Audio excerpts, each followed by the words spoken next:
એવો રોડ જ્યાં રોડમાંથી ધૂન સંભળાવા મળશે. જી હા, આ રોડ પર તમે 70થી 80ની ઝડપે ગાડી ચલાવશો એટલે તરત જ જય હોની ધૂન વાગવા લાગશે.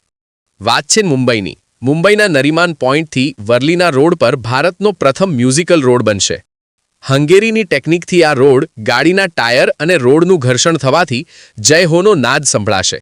જી હા, તમે આ રોડ પર 70થી 80ની સ્પીડે ગાડી ચલાવશો એટલે તરત જ આ ધૂન વાગવા લાગશે. જુઓ, આ રીતે સંભળાવા મળશે જય હોની ધૂન.